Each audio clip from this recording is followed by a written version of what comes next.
All right, now it's my pleasure to introduce our panelists. I'm going to start with my home state of Oregon. We have Senator James Manning. We've got Representative Lauren Davis from Washington. From Louisiana, Representative Ted James. And from Pennsylvania, Representative Jordan Harris. Hi, everybody. Hi. So first things first, it's DNC week. I know we're not all together in Milwaukee, but there's still a lot going on with this brand new Biden-Harris ticket and races up and down the ballot. So it's a little harder to show enthusiasm on a Zoom call than in a crowded convention hall, but I just want to ask you guys how you feel about the upcoming election. Representative James, how do you feel? I'm very excited about it. You know, for me, I know that the country is dying for a change in leadership for our country. Personally, I was a very early supporter of Senator Harris in her presidential campaign. So her nomination to the ticket is extremely exciting for me. My mom is an AKA, and I'm a graduate of an HBCU, so there's a lot of pride there. And I'm just excited for what this historic ticket is going to bring to our country. You know, we are at a very, very critical moment. And, you know, of course, I would love to be in a convention hall, but even last night, I can feel the excitement from all of the virtual attendees who were clapping and getting really excited. And, you know, following the traffic on Twitter, I see that there are a lot of folks that I know in my hometown that aren't as engaged, that were very excited last night. That's great. Representative Harris, how do you feel? You know, I'm excited as well. I am also, I'm a member of a Black Greek letter organization. You know, sadly, Ted didn't do the right thing, but I'll let him live on that one. But no, you know, this is a historic ticket in our country and in our history. But I think what's extremely important is what that means for how we govern. You know, the opportunity to return to civility, number one, is for me is at the top of how we move forward as a country. Competence, being in office, you know, all of those things. And then after you just get those basic fundamentals, then you start talking about the different things that I think matter to folks that live in my community, like criminal justice reform, like a living wage, like, you know, healthcare, like education, like, you know, talking about housing insecurity. You know, those are the things in my mind that are on the ballot, and why I'm excited about this November election, as well as in Pennsylvania. We have an opportunity to pick up some seats, which makes the job of addressing a lot of these issues a lot better as well. And Representative Davis, are you feeling energized?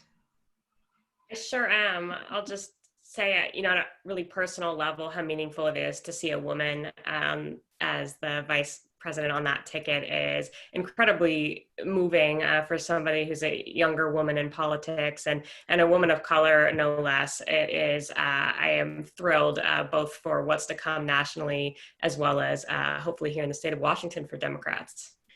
One of the things I really appreciate about Senator Harris is the way she talks about her motivations, her motivation for working inside the system as a prosecutor, as an attorney general, and her motivations for becoming one of the Senate's most stalwart criminal justice advocates. So, you know, there's such a variety of perspectives in this movement and even on this call. So I wanted to see, you know, what motivates you to work on criminal justice? And if we could start with Senator Davis. Or Representative Davis, sorry. I was going to say, in Washington, you know, we joke that if you call by the opposite chamber, it's a demotion. So, so thank you. You know, for me, my life's work has really been in behavioral health. It's a deeply personal issue to me. And the people that we incarcerate in this country are overwhelmingly individuals living with mental health and substance use challenges. And to me, I work, my day job is I work in this space and with people in recovery, hundreds, thousands of people in recovery across our state. And they are my closest friends. They are my colleagues. They are my teachers. They are my heroes. And many of them have been involved in our criminal legal system. I think for me, it's this recognition that people caught up in our system are not bad people trying to get good. They're sick people trying to get well. And that some of these individuals, the reason that they don't recover from their mental health challenges or addiction is because their hearts are actually too good. They are too pure, and they feel like they've done things in their active addiction, for example, for which they think are unforgivable, and they are then therefore this is the cross they must bear, and their walk for what they've done. And that I just believe fervently and passionately in recovery. I believe that people can and do change, and when we support them, that is when they have the maximum potential to do so. All right, Representative Harris, how about you? Yeah, so for me, the desire to change the criminal justice system in Pennsylvania comes from just walking outside my door. It comes from going to the barbershop. It comes from going to the basketball court.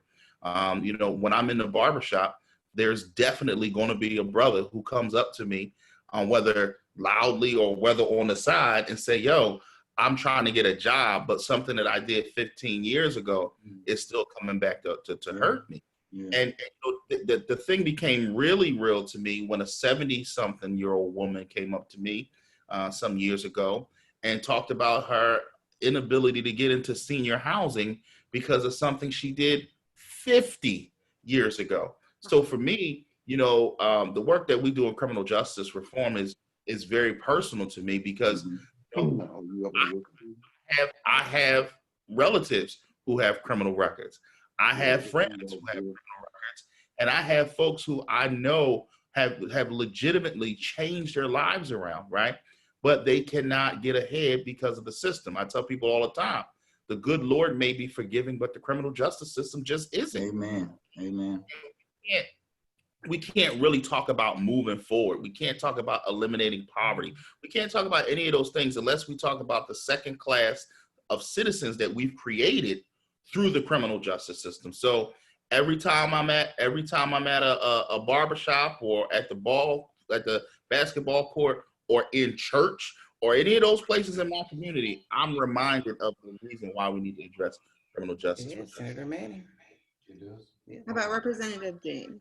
I'll tell you, I could almost just say ditto to what Representative Harris just mentioned. And for me, my father was the chief investigator for the public defender's office. So for, all of my life, I can remember going to work with him and seeing inequities in the system. I saw bails that were not fair. I saw higher amounts for individuals that look like me. I saw longer sentences for individuals that look like me. And then as a practicing attorney, I fought firsthand with the justice system. And my dad, I don't talk about this often, but when I ran for public office, my dad was in federal prison, and my dad received a longer sentence than most folks that were involved in the same activity because those folks didn't look like him.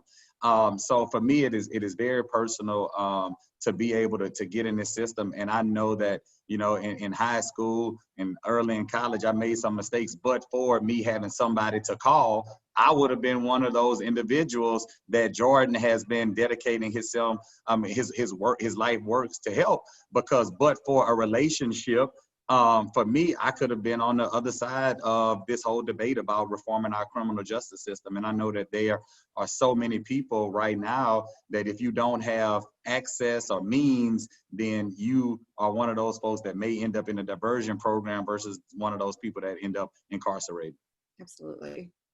One of the things that we've seen is that this issue, because people have so many different personal experiences with it, that it's something that cuts across party lines in a way that I think a lot of other issues don't, that the criminal justice system has affected so many people that, regardless of where you are on other issues, this is something you might want to engage on. And I know in Louisiana and Pennsylvania, you've got divided government, but this is something that you've been able to accomplish a lot on. So Representative Harris, you've been outspoken about your bipartisan work on this issue, especially around the Clean Slate bill, which I think at last count had sealed over 30 million records, right? Last time I checked was like 35. All right, good update. So how did you work across the aisle to accomplish something that significant? And do you think that's going to continue? So the truth is, there's a guy named Dennis Jorno who came to my office and asked me to work with a person who's a Republican who I had never had a conversation with. I knew who she was, but had never had a conversation with her.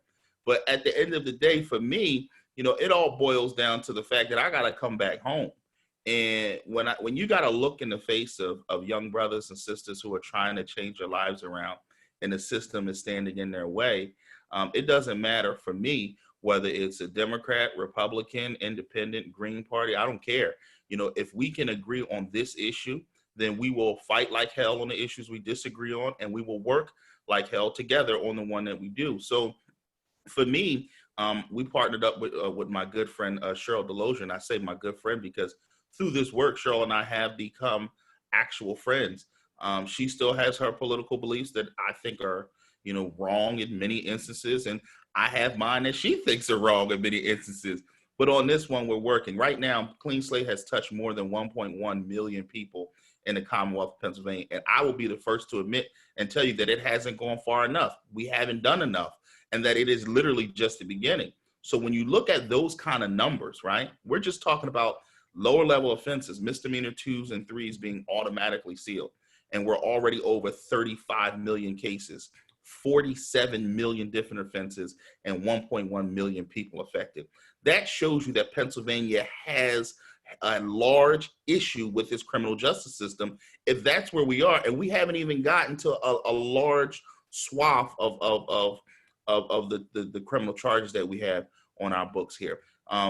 Yes, it is going to continue. We are very, very close, Cheryl and I, to getting probation reform done in Pennsylvania also. I tell people all the time, I gotta get this stuff done if I'm gonna compete with Ted James. I gotta get more stuff done in the criminal justice space. And I say that jokingly, but the truth is, I'm so honored and grateful to be in networks like this, because I think, one, we get to communicate about what are the best practices, but we also get to push each other to do as much as we possibly can. At the end of the day, criminal justice is about people, right? It's not about their PP number. It's not about the crimes that they committed in the past, but it's literally about people in their lives and what we can do to make their lives better once they've shown us that they've reformed their lives. So, we're going to get probation done in Pennsylvania. And then after we tackle that, my hope is we'll go back and expand some of the things that we've done around Clean Slate. Mm-hmm. And Senator Manning, do we have you back? I am back. I apologize for that. The Wi-Fi police officer came in and snatched my Wi-Fi from me. Thought I had unpaid parking tickets or fines. Well, actually, speaking of that, we were just talking about how this issue sort of cuts across party lines and we can still get a lot done, even when there's some partisan division. So how were you able to keep your driver's license suspension reform going through this complicated legislative session? Well, first off, I want to say that the accomplishments that Oregon has in terms of driver's license, in 2016, we initiated motor voter registration, which means that when you get your driver's license, you are also automatically registered as a voter here in the state of Oregon. So that opened up the door to expand, and we're trying to add more people to the rolls of voters, because here I want everyone who wants to vote, who can vote, to vote. Being an ex-felon in the state of Oregon doesn't prohibit you from voting here in the state. So we have some good things going. We also have to look at our immigrant workers, how they can get back and forth. All too often, you have immigrant workers who, by the way, the Farm Bureau and a lot of the farmers support it, have to make sure that they're able to drive back and forth because of the distance. And if you're out of urban centers and stuff, it's really critical that you have access. And not only that, is that you can drive on the road legally and earn or be able to afford insurance. It cuts down on a lot of problems, because what we have found, another thing that we find, is that holding driver's licenses in lieu of paying fines, we are overturning that as well. There are other ways to collect fines instead of holding driver's license, because what that means is that when the courts are holding driver's license, that means that people still have to function, they still have to go on medical appointments, they still have to go to work, and chances are they'll get pulled over, which means that it's going to add another fines to fines that they already have. I want to take that out of that. It should not be a long lockup sentence for driving on a suspended license because you don't have one, and the courts is holding it for payment. Ransom in lieu of payment is what I call it. Mm-hmm. So we have been working very aggressively in order to expand opportunities to get driver's license to immigrant workers. And one of the things that I really want to focus on, immigrant workers are not just Latinx. They are from Europe. They're from Asia. They're all over. So to get rid of this myth that it's only about Mexicans or Latinx is untrue. And I wish people would stop doing that. That's a great point. And I think, your phrasing about how this is holding people ransom is so true. And it's such a counterproductive system. And I think, you can see that motivation in Representative James, your work on juvenile justice, fines and fees reform this year. How were you able to build bipartisan momentum behind that to get that through your federal government? Well, I'll tell you, I had to find a soft spot from many of my colleagues across the aisle, and one, Tanner McGee, he's a Republican from South Louisiana, and he's also a criminal defense lawyer. And I asked him, I said, man, when your clients go before a judge, they ask them their name, address, and date of birth. They don't ask them their party affiliation. Mm-hmm. So you have witnessed the injustices in our court system. And for him, he lives in a community where his sheriff's deputies, they can't afford new equipment because they're spending too much money incarcerating people. So his soft spot, was fiscal, right? And what we've been able to do is talk about the fiscal concerns of our state. When we've operated with a $1.2 billion deficit, we've had to find ways to get creative. So we were able to start being smart on crime and not being tough on crime by locking everybody up, because we knew we were spending over $800 million incarcerating people in our state. And with juvenile fines, the old Louisiana law said that a judge only had the discretion to waive those fines based on ability to pay, and the metrics and the scales were different all across the state. In every court, they had a different system. So I was able to kind of talk about the fact of aligning courts, streamlining. Those are a lot of those, buzzwords that my Republican colleagues like, and less government, streamlining our courts. And then we had to give those judges the discretion to be able to waive fines and fees for numerous reasons. We have some clients out there that while their parents may work, they're working a job where they're making $7.25 an hour. So while they're employed, that doesn't mean that they have an ability to pay. We have too many young people that are raised by their grandparents on fixed income. That doesn't mean that those grandparents have the ability to pay. So we had to really talk in terms of fiscal reasons and different challenges that we were all seeing in our representative districts. And that's how we were able to get folks at the table on these important issues. Mm-hmm. And Representative Davis, what do you think set your probation reform legislation apart from bills where you saw more partisan division? Yeah, a couple things, and I'll just give two quick examples. We had three large probation reform bills that passed through the legislature in Washington this past session. The first one I'll mention had to do with in brief, we had a policy where a person's supervision would automatically stack consecutively as opposed to concurrently. And so people would end up with very, very long supervision. And I got to give credit to the chair of our public safety committee, Roger Goodman, because he really did a lot of the work before session. Roger's a Democrat like I am, but he brought in the ranking minority member, the Republican on our committee, Brad Clippert, and did a lot of the work before session ever started. And so that it wasn't rushed, and Representative Clippert could deliberate and ask questions, and brought in neutral experts to explain why this system was failing and how, we weren't able to provide services accordingly, and how it ended up being sort of iatrogenic, like the longer the supervision, the more crimes. And they actually whiteboarded it out, and Rep. Clippert sort of had this light bulb moment. And I think a big part of that is treating the Republicans in the case of our state as an equal partner, despite the fact that they are both chambers of the legislature and the governor is controlled by Democrats in our state. And the second example I'll give was a bill that I prime sponsored that had to do with essentially reforming a bill in Washington called Swift and Certain that at the time was requiring people to become reincarcerated for extremely minor infractions like maybe missing an appointment or failing to update their address with the Department of Corrections in a timely fashion. And I worked with the same Representative Clifford on this particular legislation. And, I really feel like compromise is in the details. And we just had meeting after meeting after meeting, getting into the super weeds of this thing and making compromises line by line.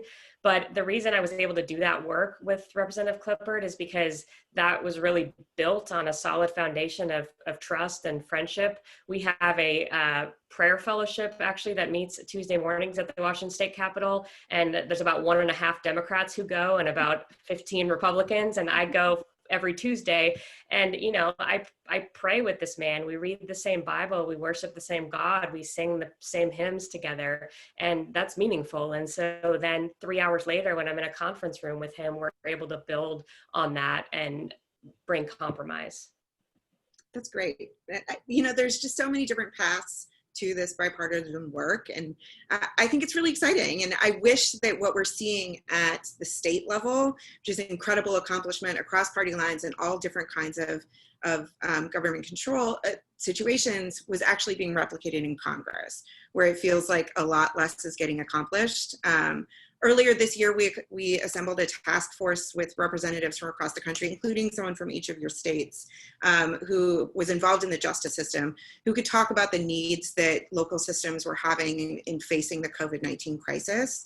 And based on their recommendations, there were a lot of things that we're working to try to get into a COVID-19 relief bill, and whether that's support for expanded testing and infection control protocols, providing support for people leaving correctional facilities during this crisis, or supporting jurisdictions that are safely reducing incarceration to stop the spread of disease in prisons and jails. So, I was wondering if there's anything any of you guys would like to add, anything that your state needs right now, state and local justice systems from Congress.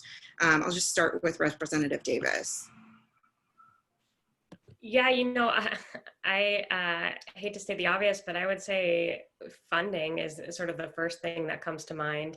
And the second thing that comes to mind from a policy perspective actually has to do with right now, a person's in Washington State, a person's Medicaid is suspended when they're in jail, and it's turned off and fully stopped when they're in prison. And so not being able to provide people induction onto medication-assisted treatment, for example, for substance use disorder, which the overwhelming preponderance of people we incarcerate have.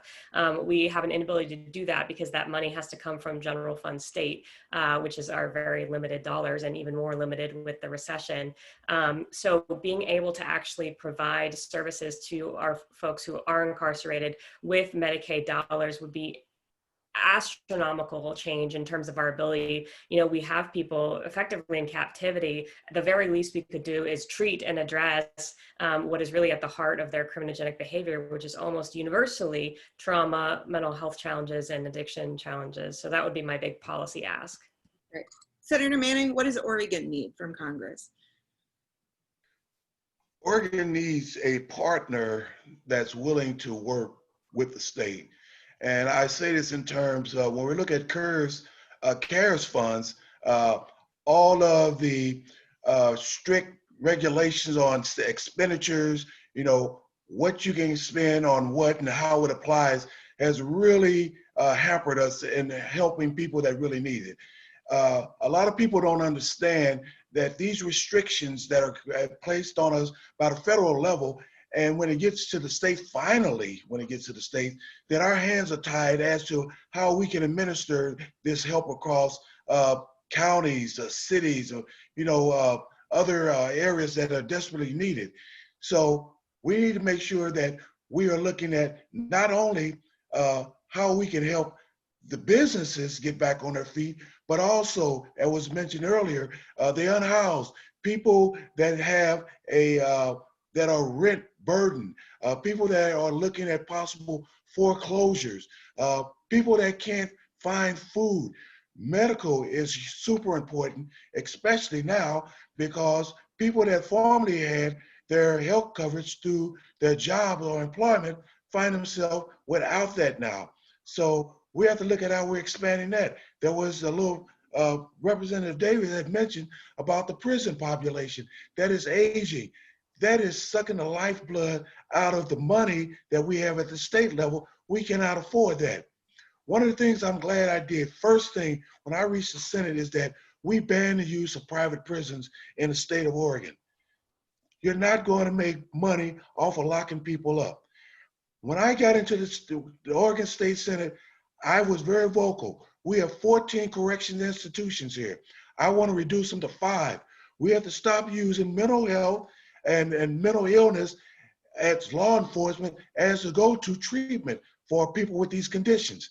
That's wrong. We have criminalized homelessness. We have to backpedal that. We have to fund these organizations and agencies on the front end to prevent these things from going. So we need help from the federal partners to say that here are areas that we really need to saturate and add more resources and funding at local levels. And Representative James, what would you like to see in the next COVID relief bill for Louisiana? You know, of course, resources, right? You know, Jordan talked to Representative Harris, I'm sorry, Rep. He talked so, you know, excitingly about clean slate. And of course, I was watching him on social media accomplish all this. So I hit his office up and I was like, I need that bill. And we filed it in Louisiana only to learn that we are so far away from clean slate because our courts don't speak to one another, right? In this COVID pandemic, we got a, you know, prison population of 32,000. So as soon as the pandemic hit, we went to the Department of Corrections and we wanted as many people released as possible. We wanted the elderly population released. We wanted those folks that had completed at least 70% of their sentence released. We wanted those folks that in work release programs released. And out of those 32,000 people, 63 people have been recommended for release. Wow. 32,063, and a lot of the issues, you know, came about because our courts don't talk to each other. They don't have the technology. We don't have the infrastructure, and the same problems that I learned about in us implementing clean slate or the same problems that came about when we were trying to make sure that we were reducing our prison population to keep people safe, because we knew that COVID-19 was spreading through our prisons as much as, you know, our wardens wouldn't tell us. You know, me being a criminal defense attorney, I have clients in a lot of those facilities. So I knew that the information that we were getting just didn't line up. But I also know that the complexity of the court system here, the need for funding to drastically upgrade our technology so our courts can speak to one another, our parish jails, our local jails. We just lack that infrastructure. And as Senator Manning talked about, release some of those restrictions on CARES Act dollars, because the needs in Louisiana are different from the needs in Washington. The needs in Louisiana are different from the needs of Pennsylvania. And we need the flexibility to be able to take those dollars and address the local concerns that we have. Representative Harris, anything else you want to add about Pennsylvania? Yeah, so we need resources as well. Pennsylvania has about, right now we have a $6 billion deficit in our state budget just to finish the year. We only did a 6-month budget because of COVID-19. So we need resources to help finish out the year with regards to our budget.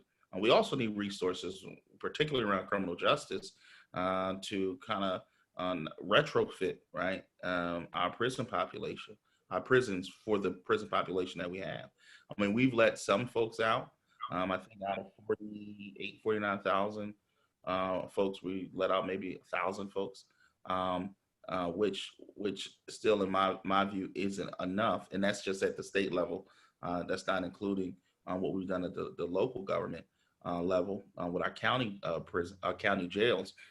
But you know, if this thing isn't going away, then we're going to have to find ways to protect those men and women who are behind bars and protect the prison guards who have to guard them, who then leave and go home to their children, to their mom, you know, to their pop, and to a whole lot of other family members that need to be protected. But I think one thing is critical that when we talk about criminal justice, that the federal government can do: remove the restrictions on the resources.